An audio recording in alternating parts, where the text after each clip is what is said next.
lo vamos a hacer con José Lizán. Muy buenos días, gestor de Retromagnum SICAV en Quadriga Asset Managers. Muy buenos días, José. Hola, ¿qué tal? Muy buenos días. Muy buenos días. Bueno, la referencia que están esperando los mercados esta semana es sin duda la Fed.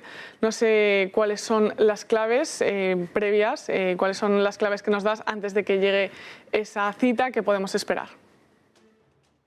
Bueno, yo creo que va a subir 50 puntos básicos, yo creo que es más que descontado, ¿no? Yo creo que lo que todo el mercado está pendiente es ver un poco el mensaje sobre el crecimiento económico, perspectivas de inflación y ver qué visión tiene el FED de la situación económica actual de Estados Unidos, ¿no? Hemos tenido un PIB en contracción de 1,4, aunque sí que es verdad que era una contracción muy basada en un impacto en inventarios que el trimestre anterior habían sido explosivos y una caída en las exportaciones por la fortaleza del euro. Yo creo que ahí va a estar del dólar, perdón, y yo creo que ahí va a estar la clave, ¿no? Lo preocupado o no que esté la Fed con esa fortaleza del dólar a nivel mundial contra todos los pares, con ese dólar index pues tan fuerte a nivel global, y qué impacto pueda tener en sus decisiones futuras, ¿no? Y sobre todo cómo vea las perspectivas económicas a futuro sobre la economía americana, ¿no? Yo creo que ahora hay muchas dudas tras ese mal dato de PIB del primer trimestre, aunque como digo, no era tanto por un daño en el consumo, que es el pulmón de Estados Unidos, sino era un tema de inventarios y un tema de exportaciones. Pero yo creo que todos los economistas estamos mirando qué piensa la Fed del daño que puede hacer esta política hawkish y qué puede pasar también con un tipo de cambio tan fuerte para Estados Unidos que daña su competitividad como economía y toda la parte exportadora, ¿no? Y yo creo que ahí va a estar un poco la clave, si apoya o trata de frenar la escalada del dólar, ¿no? Con un discurso menos hawkish, y si trata de enfriar la expectativa de subidas de tipos porque las perspectivas económicas se están dañando o no, ¿no? Yo creo que de momento es pronto.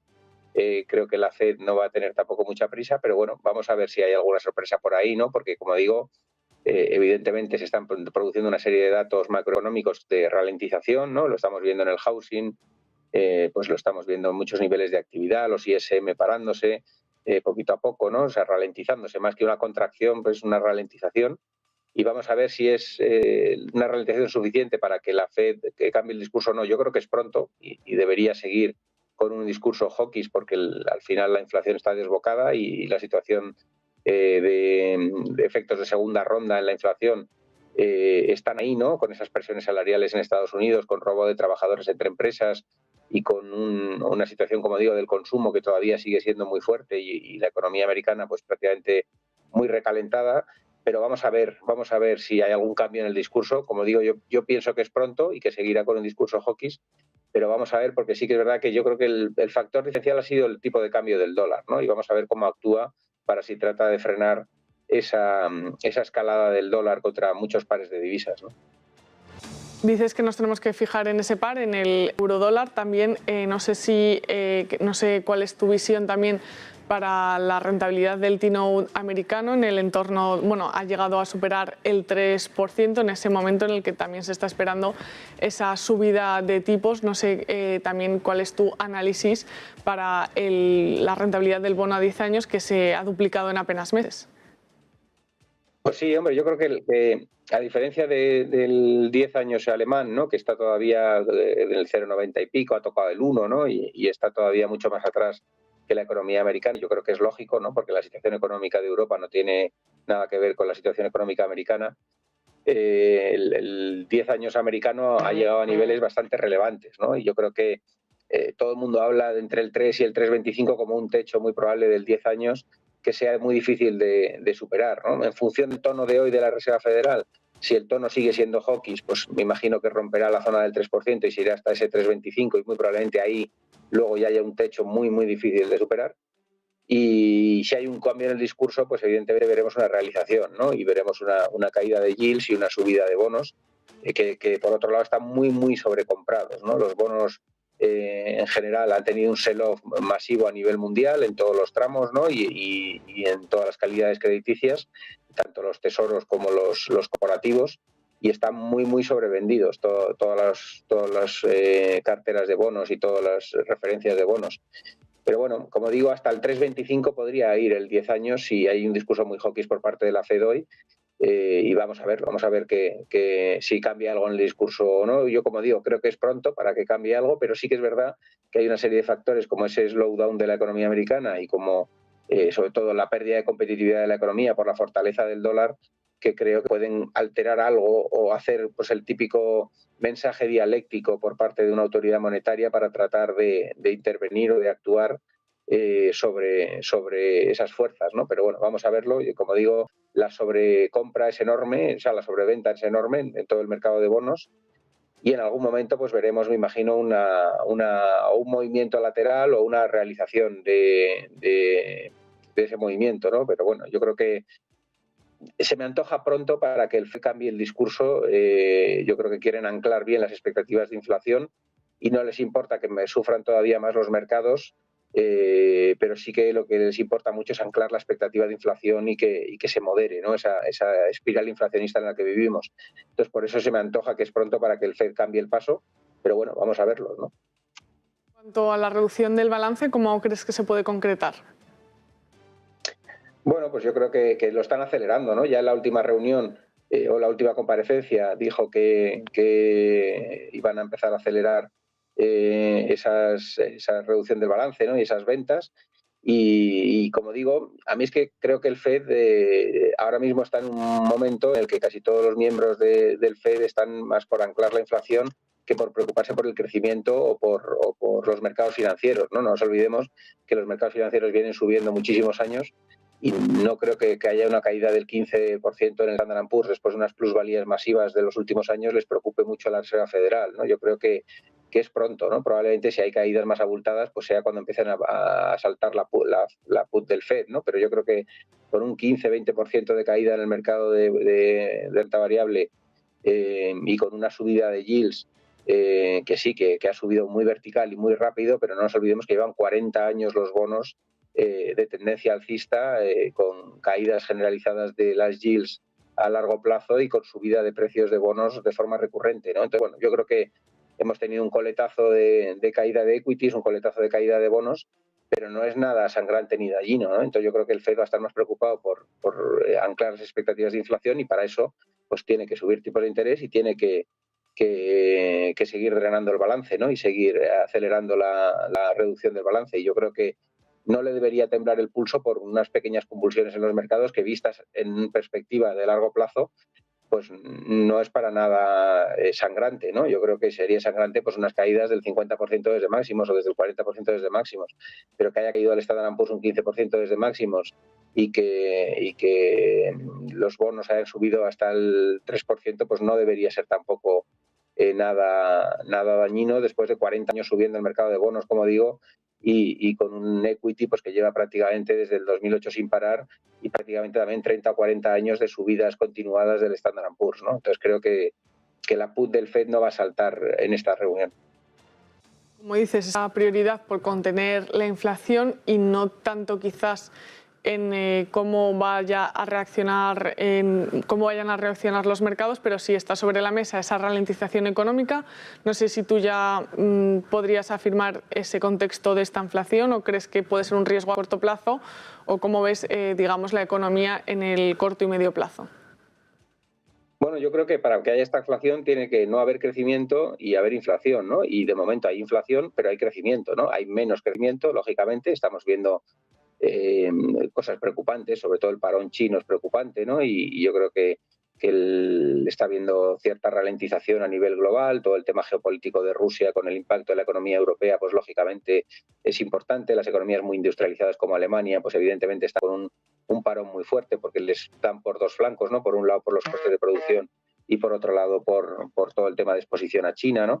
Entonces, bueno, sí que es verdad que hay una ralentización económica y que se espera que se acelere a lo largo del segundo trimestre, pero todavía se dan cifras de crecimiento para este año, yo creo que fundamentalmente pues por el reopening, por el consumo guardado durante estos 2 o 3 años, las tasas de ahorro muy altas por parte de los hogares y familias y empresas, y yo creo que hay todavía mimbres para que 2022 haya crecimiento, ¿no? Ya veremos si en 2023 hay una recesión, pero para 2022 yo no la espero, ¿no? Entonces, bueno, de momento hablar de esta inflación es desde mi punto de vista precipitado, ¿no?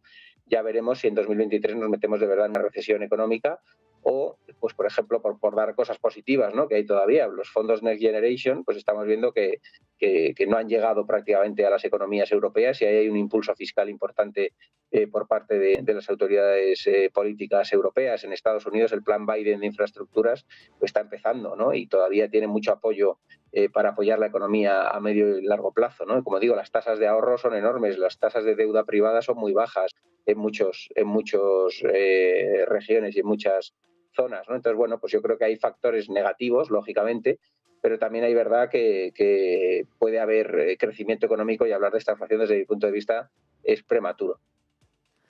¿Cómo ves la renta variable europea y también al IBEX 35? Ayer cerró un 1,8% arriba, la primera sesión de la semana también con una subida, digamos, importante. ¿Cómo ves en general la sesión europea y en concreto el caso del selectivo español? Bueno, pues la bolsa española tiene una serie de factores que le están beneficiando este año, ¿no? Al final, esto es un tema de composición sectorial de los índices, ¿no? Si nos fijamos este año, lo que está sufriendo son el quality growth y las compañías de muchísima calidad y de muchísimo crecimiento, y sobre todo en la tecnología, ¿no? La tecnología y aquellas compañías que estaban a múltiplos elevados sin estar respaldado por beneficios, ¿no? Y evidentemente ahí es donde más se está sufriendo, ¿no? Y en el cambio hay sectores más value que se están viendo favorecidos, como son las telecos, ¿no?, que en España pues pesa mucho en el índice, como son la banca en general, a pesar de que no está en su mejor momento y está muy lateralizada, pero no lo está haciendo mal, y el año pasado fue el mejor sector. El tema de las utilities y renovables, pues lógicamente el peso de renovables es casi un 35% del IBEX 35, y luego el sector turismo, en el caso concreto español, compañías como Meliá, Amadeus, no lo están haciendo mal, ¿no? Entonces al final tenemos ahí un mix impulsado por esa composición sectorial, que son los sectores que están funcionando mejor que otros en los mercados.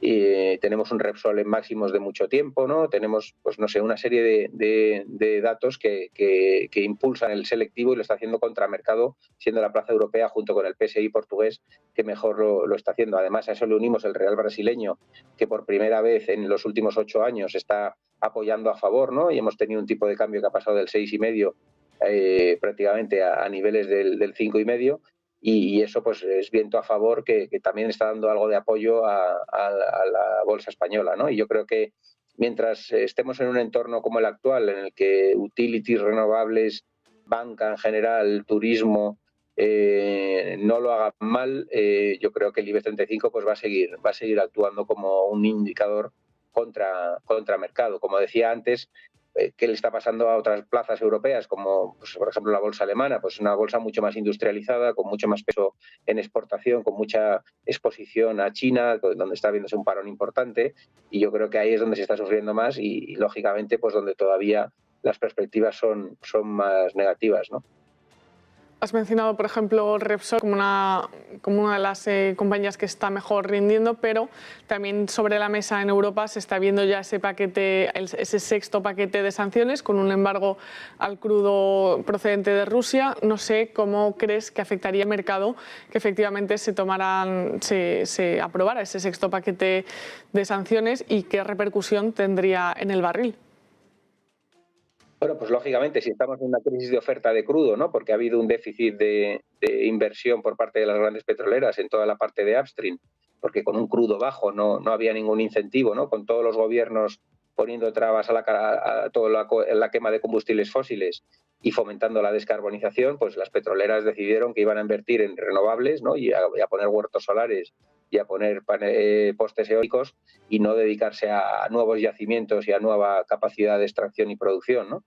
Y eso, con un crudo bajo, pues desincentivó mucho la oferta, y esa shock de oferta está ahí. Si encima hacemos un tema geopolítico como el de Rusia y metemos sanciones, pues evidentemente positivo para el precio del barril, negativo para la oferta, evidentemente, y desde luego pues debería mantener un precio. Nosotros siempre hemos mantenido el mismo discurso. Con la situación de oferta que hay, es difícil que veamos un crudo por debajo de 80-85 dólares barril.